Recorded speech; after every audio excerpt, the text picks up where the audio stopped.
안녕하세요. 주식후견인 문견우입니다. 네, 오늘은 아나페스랑 엔벤츠 투자 이거 한번 보도록 할게요. 시장이 엄청 좋았음에도 불구하고 오늘 작살이 나는 종목이라면 실제적으로 엄청나게 좋은 종목이 아니라고 말할 수밖에 없겠죠. 한번 보겠습니다.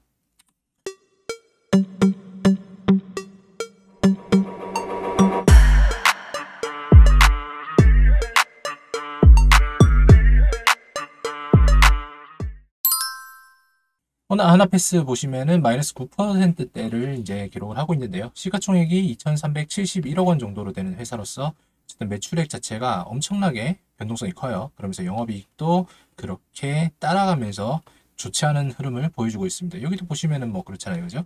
1, 2분기에는 어느 정도 이익 폭이 났음에도 불구하고 3분기 때는 이렇게 적자폭을 보이면서 크게 좋지 않다. 부채 비율 또한 상당하고요. 그 다음에 유보율도 그에 따라서 높은 수준은 아니고 뭐 그냥 평타 정도로 볼 수 있겠어요. 이거는 뭐 좋다 나쁘다 할 정도의 얘기도 못 하겠네요. 그러면 그죠?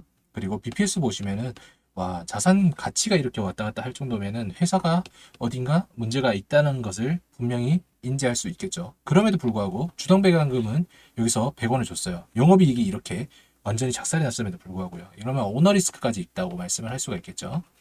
오너리스크가 존재하는 회사는 웬만하시면 매수하지 않는 게 좋다라는 게 저희 생각이고요.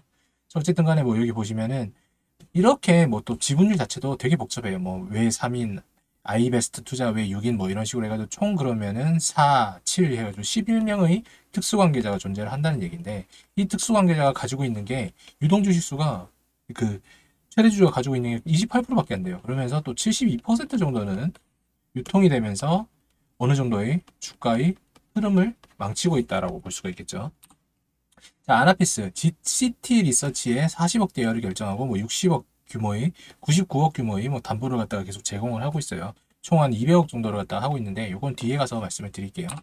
자, 계약 내용을 보면은 최대 주주가 최근에 주식 질권 설정을 갖다가 이렇게 많이 하면서 비율을 보시면은 총 13.97%까지 진행을 하고 있어요. 보시면 합계 주식 보이시죠?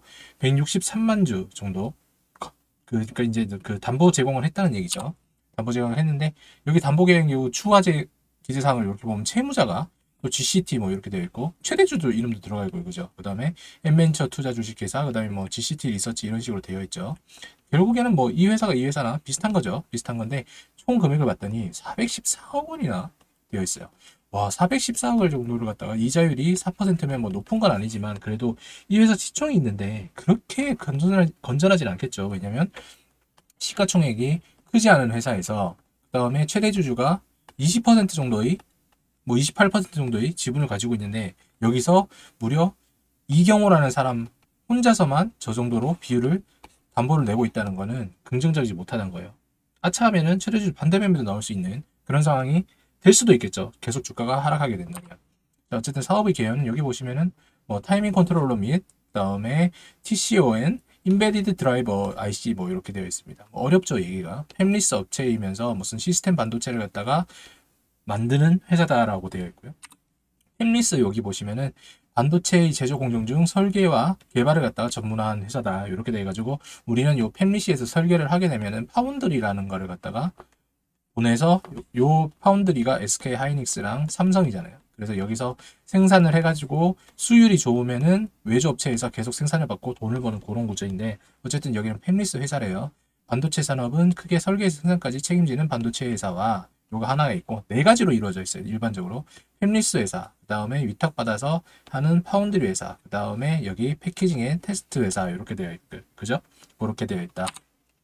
자, 비메모리 반도체가 시스템 반도체입니다. 이걸 한번 읽어보면은 논메모리 세마이 컨덕터라고 되어 있잖아요. 그죠? 여기 되어 있는 그대로 IT 정보 제품 기술에 필요한 계산 분석 등 각종 기능을 하나의 칩에 통합한 것이다. 결국에는 뭐 CPU라고 생각하시면 돼요. CPU에다가 이제 AP 이렇게 되어 있는데 최근에 삼성 갤럭시가 삼성 거를 갖다가 쓰지를 못하고 수율이 나빠가지고 삼성 걸 쓰지 않고 다시 한번 퀄컴에게 이거를 갖다가 외주를 주면서 갤럭시를 갖다가 만들고 있죠. 그래서 갤럭시 21이 이 수율이 너무 안 좋아가지고 온도가 막 높아지고 뭐 GOS라는 그 게임 시스템을 갖다가 조절하는 거를 갖다가 몰래 깔아놓은 거 발열 때문에 거기 걸려가지고 완전히 S21은 아작이 났다 뭐 이렇게 되어 있었죠. 그 다음에 요거는 세미컨덕터 아니라 세마이라고 읽은 게 좀 더 정상적이에요. 이재용도 세마이라고 얘기하죠. 어쨌든 자, 주요 제품 내용에 관한 내용을 보면은 매출이 보면은 점점 줄어들고 있어요. 여기 자체가 아예 답이 없다는 얘기예요. 그죠? 여기 LCD향은 거의 이제 뭐 골러갔고, 그 다음에 OLED향도 그렇습니다. 그래서 여기 보면 매출액 자체가 반토막이 났고, 올해는 크게 차이가 없겠죠. 왜냐면 요거 어쨌든 3분기까지니까 4분의 1 하면은 대략적으로 올해와 작년이 별 차이가 없을 거다. 그렇게 되면 무슨 말이냐? 결국에는 올해도 적자가 확정이라는 얘기가 되겠죠. 주요 원재료를 보시면은 매입이 거의 없어요. 그죠? 반토막 난 데에서 거의 똑같이 반토막이 나와 있는 상태. 그래서 뭐 웨이퍼 가격이 매입 비용의 경영 시점에 매우 중요한 요소라고 얘기를 하는데, 결국 매입액을 보면은 견적은 비슷하게 나온다는 거. 자, 매출 실적도 보시면은 똑같죠. 여기 보시면 반토막, 그리고 여기 4분의 1 하면 올해나 작년이나 별 차이 없게 될 것이다. 그죠? 특히나 LCD가 거의 끝장이 났다. LCD는 이거는 진짜 중국에 거의 다 먹혔어요. 그래서 LG 디스플레이도 지금 요거를 갖다가 철수하려는 그런 모습을 보여주고 있고. 자, 유동자산 이런 거 보시면은 재무제표를 보게 되면 유동자산은 상당히 많이 늘었죠. 많이 늘었는데 이 부분이 전부 다 재고로 남아있어요. 재고. 여기 보이세요? 전전기에는 이제 475억 정도가 47억 5천 정도가 이렇게 남아있었다면 162억이 남아있고, 지금은 235억이 남아있다. 어마어마하죠. 그래서 자산이 올라가는 듯한 모습을 보여주고 있지만, 이거는 진짜 재고가 늘어나고 있다는 거는 무조건 나쁘다. 만들어도 팔리지가 않는다는 거예요. 그러면은 현금이 돌질 않겠죠. 현금이 돌지 않는 회사는 어떻게 되겠어요? 최종적으로는 우리가 신용경색 걸리는 것처럼 위기가 왔을 때 대응이 안 되겠죠. 회사가 간당간당하다는 얘기입니다. 매출액 보시면은 매출액이 이 정도인데 매출 원가 이 정도예요. 뭐 웨이퍼 가격 굳이 안 봐도 되겠죠. 매출 원가가 이렇게 해서 적자인 상황에서 판관비는 그대로 들어가니까 영업 손실이 이만큼 늘어나더라. 이만큼 늘어나면서 단기 순손실 또한 작년에 비해서 거의 한 5배 정도가 늘어난 상황이다. 재고자산 보세요. 재고자산도 여기 보시면 평가손실 충당부채 요거 있죠. 요거. 이게 이 정도까지 된 거의 한 50% 정도를 갖다가 충당부채로 만들었다는 얘기는 이거 거의 안 팔릴 가능성이 높다라고 자기들도 그냥 인정을 하는 거예요. 그래서 아마 덤핑을 하거나 뭐 이런 식으로 해서 떨이를 치지 않으면 이건 답이 없다. 그래서 미리 이렇게 장부상으로 정리를 해버리는 상황. 상당히 좋지 않다. 그러니까 바로 주가에서 오늘 나타나잖아요. 그죠? 전체 지수가 2% 이상 올랐는데 이 아나패스 그리고 뒤에 나오겠지만 엠벤처 투자 요거 두 개 완전 박살이 나버렸잖아요. 그죠? 이렇게 된 상황. 자, 기타 금융 자산 내역은 이렇습니다. 엠벤처 투자 주식에다가 얘들도 투자를 하고 있고, 뭐 여러 가지 아셈, 뭐 메짜닌 포커스 뭐 이런 식으로 했는데, 결론적으로 봤을 때는 크게 좋지가 않은 상황으로 가고 있다라고 얘기를 할 수가 있고요. 관계기업 투자 GCT 세마이컨덕터 요거죠. 지분율이 27.5%인데 요거를 갖다가 국내에 코스닥에 상장을 하느냐 마느냐 요 얘기가 나오고 있는데, 이게 아마 실패를 했나봐요. 이게 실패를 하니까 주가가 당연히 따라서 갈 수밖에 없고, GCT 여기도 지금 좋지가 않아요. 단기 순손실 총 포괄손익 보세요. 344억이에요. 344억. 매출액이 187억인데 순손익이 159억 때문에 344억이 나온다는 거는, 이거는 굳이 회사를 갖다가 운영을 할 필요가 없는 거겠죠. 그죠? 잘 되는 경쟁업체에게 경쟁력을 이미 잃었다. 상장이 된다고 하더라도 이거는 주주들 필만 빨아먹는 그런 거겠죠. 자, 미성한 전환사채 이런 것들 보세요. 이런 것들 금액대를 보면은 여기 200억, 그죠? 200억 이렇게 해가지고 이 자금 자체도 또 어마어마해요. 주식 담보되어 있고, 그 다음에 무슨 전환사채되어 있고, 그죠? 지금 회사가 그냥 거의 빚더미인 거예요. 빚더미. 남아있는 현금성 자산이 얼마가 된다고 하더라도 향후에 어떤 대응을 하기에는 현금 지갑이 너무 부족하다. 엠벤처 투자 이것도 봐야죠. 나왔으니까. 엠벤처 투자도 보시면 매출액은 이렇게 나오고, 뭐 어느 정도 작년에는 이익이 났고 여기서도 이익이 났다고 하지만 다른 VC에 비하면은 진짜 형편없죠. 왜냐면은 19년도, 22년도, 20에서 21년도는 거의 이게 유동성 거품으로 인해 가지고 VC들이 무조건 잘 됐을 텐데, 그때에도 이렇게 작살이 난 겁니다. 그러면 이 회사는 참 의문을 가질 수밖에 없다라고 되어 있고요.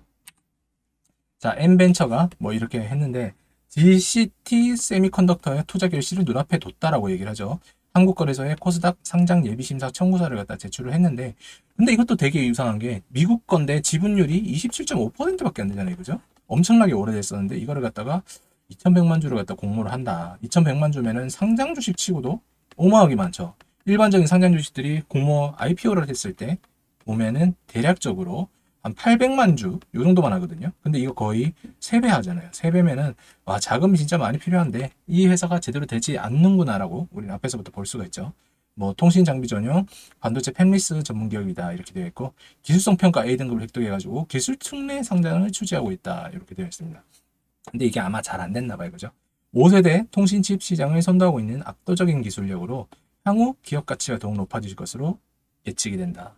뭐 이게 물론 된다고 하면 괜찮겠죠. 근데 이 5세대가 과연 지금 상황에서 지금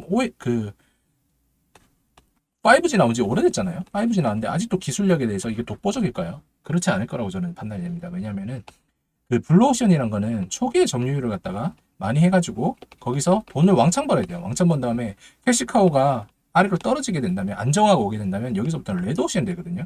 왜냐하면 시장 진입자들이 늘어나기 때문에. 근데 5G가 나온 지가 거의 한 3년, 4년이 넘었는데 아직까지 기술력이 좋다라 저는 이거는 뭐 그렇게 긍정적으로 보지 않고 있습니다.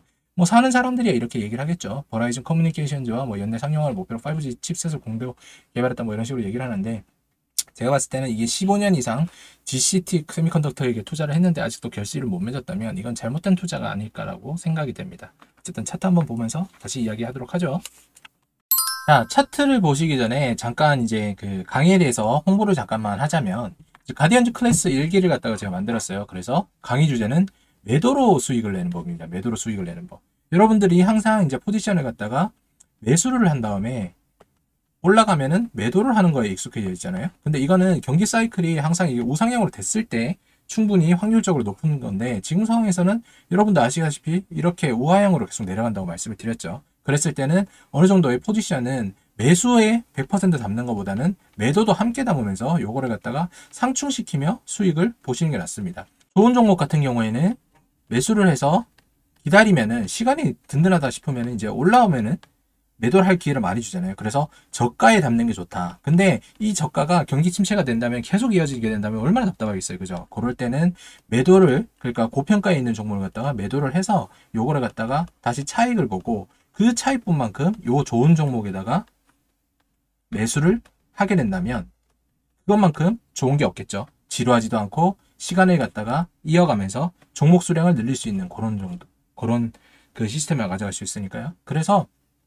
이런 부분에 대해서 여러분들이 뭐 비용이 든다고 하더라도 이거는 여러분들 평생 어차피 하신 주식은 분명히 좋은 쪽으로 도움이 되실 거기 때문에 요거는 꼭 인지를 한번 해보시고 강의를 한번 신청해 보시기 바랍니다. 여러분들 같은 경우에는 이제 투자금이 모두 물려 계셔도 이 매도 포지션은 행성이 가능합니다. 단 신용을 과하게 쓰신 분들은 이거에 신청을 하시면 안 돼요. 왜냐면 매도 자체가 신용을 갖다가 담보로 해서 포지션을 구축해야 되기 때문에 신용을 이미 쓰고 계신 분이라면 제가 도움을 드리기 어려울 수 있습니다. 그러니까 이런 부분이 아니시고 어쨌든 간에 지금의 상황에서 어쨌든 수익을 보고 최적화를 하고 싶다. 그 다음에 이 모든 것들을 진행을 해서 배워서 내가 꼭 써먹고 싶다 하시는 분들은 연락 주시기 바랍니다. 1월에서 2월 주중에 이제 인원을 모은 다음에 진행을 할 예정이고요. 선착순 10명께는 가디언즈 매도반 6개월 정도 무료 진행을 할 생각이에요. 그런데 그 사이에 이제 강의 비용 이상의 수익이 발생하게 되신다면은 조기에 종료를 하고 이제 여러분들에게 어떤 답변만을 이제 해드릴 수 있도록 하겠습니다. 이 내용 한번 보시고 그 관심 있으신 분은 여기 아래 번호로 강의 참여 문자 전송 부탁드리겠습니다. 차트 진짜로 볼게요.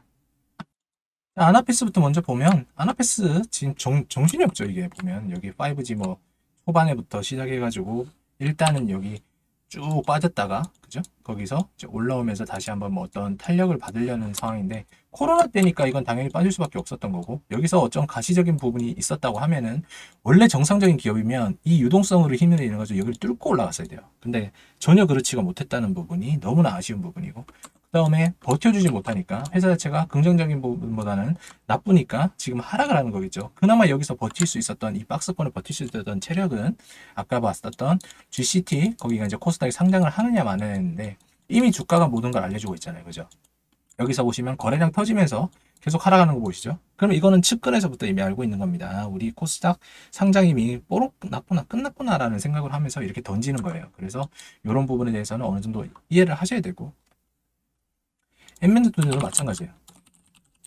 엠벤드 투자가 이제 엑시트를 해야 될 부분에서 엑시트를 못한 거죠. 그러니까 여기도 거래량 터지면서 이렇게 추가적으로 하락을 하고 있는 모습입니다. 이것도 제가 생각했을 때는 그냥 다른 거 없어요. 이거는 실패했다.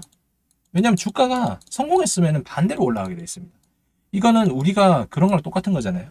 우리가 뭐 어떤 수요 공급 법칙에 의해서 아무리 그런 소식이 뭐 안 들린다고 하지만 좋은 기업에 긍정적인 이야기가 들린다고 하면 무조건 주가가 올라갈 수밖에 없다라고 말씀을 드릴 수밖에 없잖아요. 최근에 나온 종목들 중에 그런 종목들이 있죠. 이야기는 나오지 않는데 왜인지 모르게 상한가 계속 나오는 종목들, 그런 것들 한번 생각해 보시면 될 것 같습니다. 어쨌거나 하이드로 리튬이나 뭐 이런 것들도 긍정적인 희망이 있으면 올라가는 건데, 이거는 보면은 내부에서 이제 거의 끝났다라고 보시면 돼요. 아셨죠? 그러니까 종목에 대해서 조금 더 선택하실 때 신중하시는 게 낫지 않느냐라고 생각이 되고요. 어쨌든 이 종목에 신규로 진입하실 분들은 확실하게 코스닥 상장을 한다 이야기 나왔을 때 진입하셔도 상관이 없으니까, 지금 보유하고 계신 분들은 요거 어느 정도 선에서 이제 손절할 각오하시고 진행하시는 게 좋을 것 같습니다. 제가 봤을 때 재무적으로는 도저히 살아날 수 있는 방법이 없어요. 전체적인 시장 자체가 이제 뭐 경기 침체가 가게 된다고 하면은, 그죠? TV에 대한 수요도 분명히 줄일 겁니다. TV를 갖다가 굳이 큰 거를 볼 필요가 없잖아요. 그죠? 그리고 또 LCD나 뭐 이런 부분, OLED가 물론 뭐 어느 정도 긍정적인 부분을 가지고 있긴 하겠지만, LCD, OLED 이렇게 두 가지의 사업을 가지고 있었던 이 산업에서 하나를 갖다 청산하게 되면 이거에 대한 분명한 리스크가 있거든요. 고정 비용 자체나 변동 비용 자체나 분명히 생기는 부분이기 때문에 이런 것들은 정리를 하고 가심이 맞다고 생각이 됩니다. 어쨌든 뭐 영상 시청해 주셔서 감사하고요. 오늘은 여기서 마무리 짓도록 하겠습니다. 감사합니다.